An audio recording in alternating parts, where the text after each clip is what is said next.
Hello friends, welcome to my channel. आज का topic है कि हारमोनियम के साथ कॉन्फिडेंटली कैसे गाएं।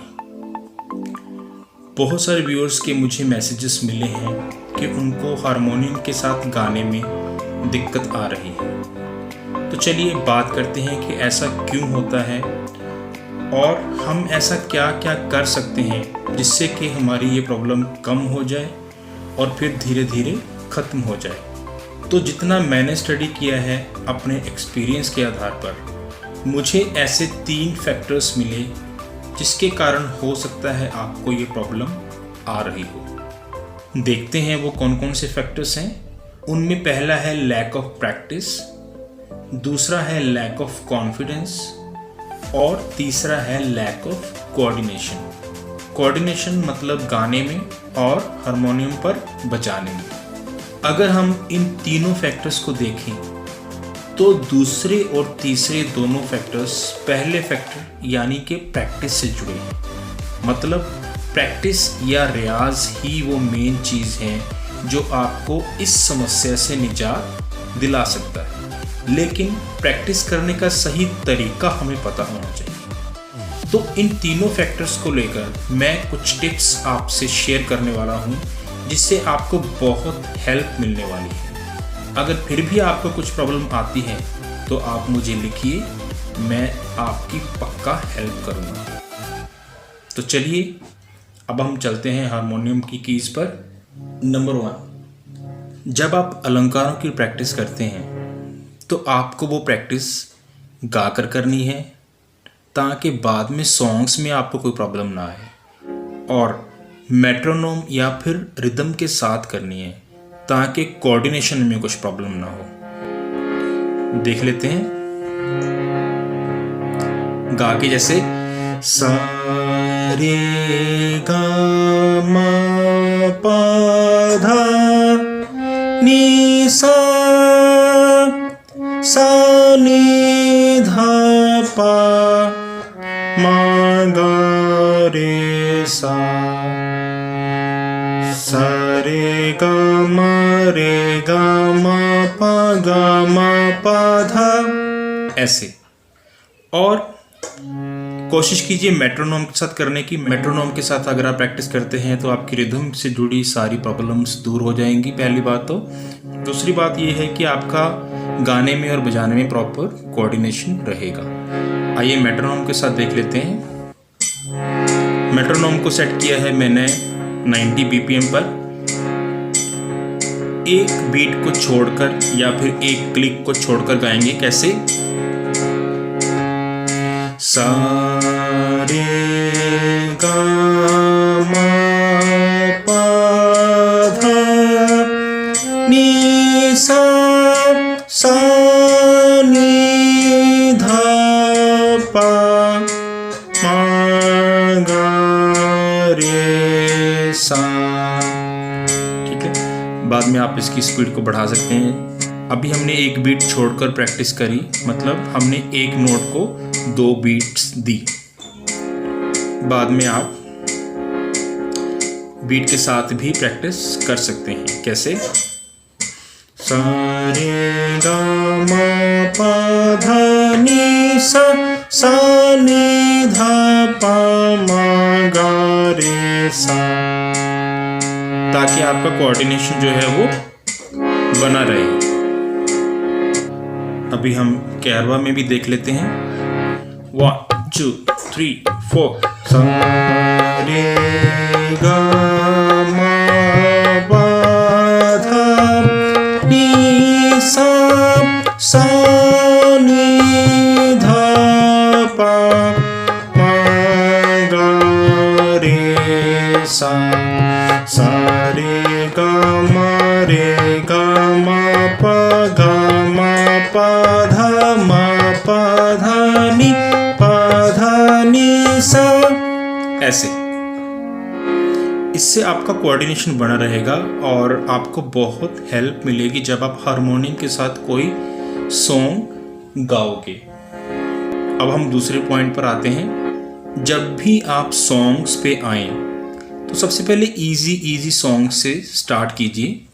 ऐसे सॉन्ग्स जो मेजर स्केल में हों, जिनका टेम्पो बहुत ज़्यादा ना हो, नॉर्मल टेम्पो में हो, जिनके नोट्स मुश्किल ना हो, सीधे सीधे नोट्स हों।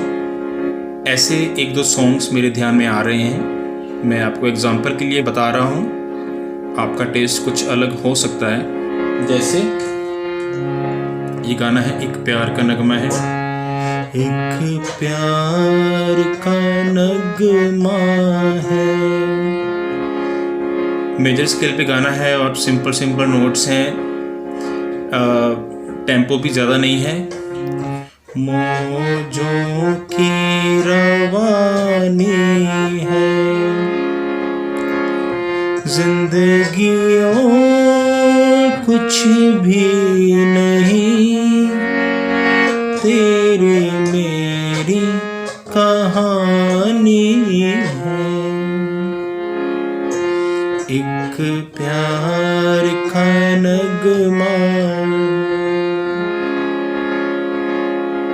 और एक वो गाना है, तेरी है ज़मीं तेरा आसमां, तू बड़ा मेहरबान, तू बख्शिश का।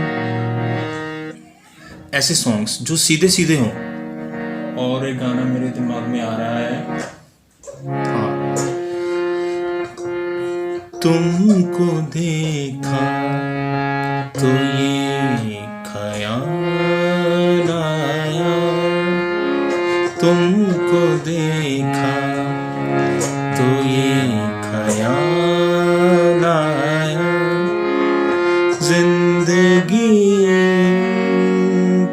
तू जिंदगी धूप तू घना साया।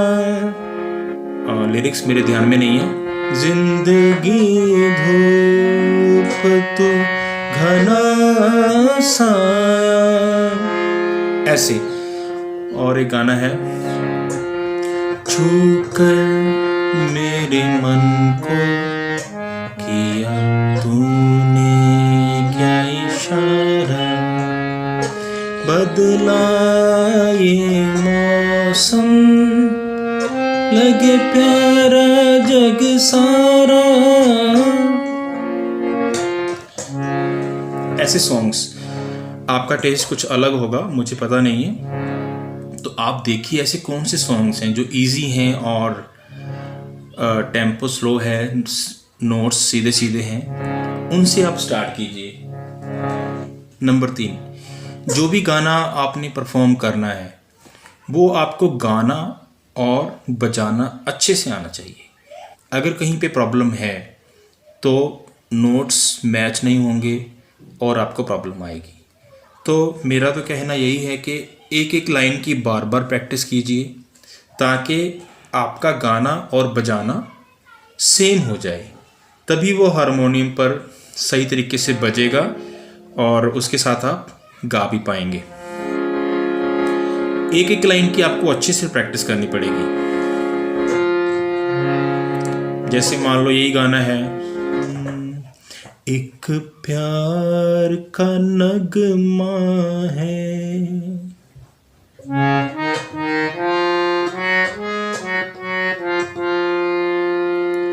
ठीक है। तो जब आपका गाना और बजाना सेम होएगा, उसके बाद आप एक एक लाइन की प्रैक्टिस कीजिए। एक प्यार का नगमा है, मौजों की रवानी है। तो आपको देखना है कि आपका कौन सा सॉन्ग है और आपको उसकी कैसे प्रैक्टिस करनी है। अब इसमें 4th टिप है, कई बार ऐसा होता है कि हमें गाना और बजाना दोनों आता है और हम अकेले में उसको अच्छे से परफॉर्म कर भी पा रहे हैं, लेकिन फिर भी किसी के सामने नहीं कर पा रहे हैं। तो ये मामला आपके कॉन्फिडेंस से जुड़ा है। इसके लिए आपको क्या करना चाहिए, पहले अपने फैमिली मेम्बर्स के सामने, अपने फ्रेंड्स के सामने उसको परफॉर्म कीजिए, अपने कॉन्फिडेंस को बिल्ड कीजिए। उसके बाद गैदरिंग में जाइए, कहीं भी आपको परफॉर्म करने का अपॉर्चुनिटी मिलता है तो आप परफॉर्म कीजिए। ऐसा करके आप धीरे धीरे अपने कॉन्फिडेंस को बढ़ा पाएंगे और मुझे लगता है कि आपको दिक्कत नहीं आएगी। तो कॉन्फिडेंस को बढ़ाना जो है वो आपके हाथ में है, आपको धीरे धीरे अपने कॉन्फिडेंस को बढ़ाना है। तो फिफ्थ जो पॉइंट मैंने लिया है इसमें वो है कि जब भी आप हारमोनियम की प्रैक्टिस करें तो आपने ध्यान देना है कि आपको हारमोनियम की तरफ देखना नहीं है, क्योंकि जब आप हारमोनियम की तरफ देखकर बजा रहे हो और ऑडियंस की तरफ देखकर गा रहे हो तो फिर आपको प्रॉब्लम आने वाली है। बार बार आप हारमोनियम की तरफ देखोगे तो वैसे भी अच्छा नहीं लगेगा। दूसरा बात यह है कि आपका ध्यान डाइवर्ट होगा। तो अभी से प्रैक्टिस कीजिए कि हारमोनियम की तरफ आपको देखना ना पड़े, अलंकार हो कुछ भी हो, हारमोनियम की तरफ देखना बंद कर दीजिए। इससे और भी फ़ायदा होगा कि आपकी समझ बढ़ जाएगी और आपके ईयर्स बहुत अच्छे से ट्रेंड हो जाएंगे। तो हारमोनियम की तरफ देखना बंद कीजिए, अपने गाने में कंसंट्रेट कीजिए और आपकी ये प्रॉब्लम दूर हो जाएगी। तो ये 5 पॉइंट्स थे जो मुझे लगता है कि सबसे इम्पॉर्टेंट हैं। मुझे लगता है कि आपको इनसे बहुत हेल्प मिलेगी जब आप प्रैक्टिकली इनको करोगे। और सबसे इम्पॉर्टेंट है प्रैक्टिस।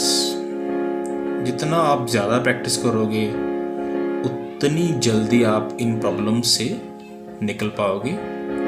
फिर भी आपको कोई दिक्कत आती है तो आप मुझे मेल कीजिए, मैं रियली आपकी हेल्प करूँगा। तो आज के लिए इतना ही। Thank you so much.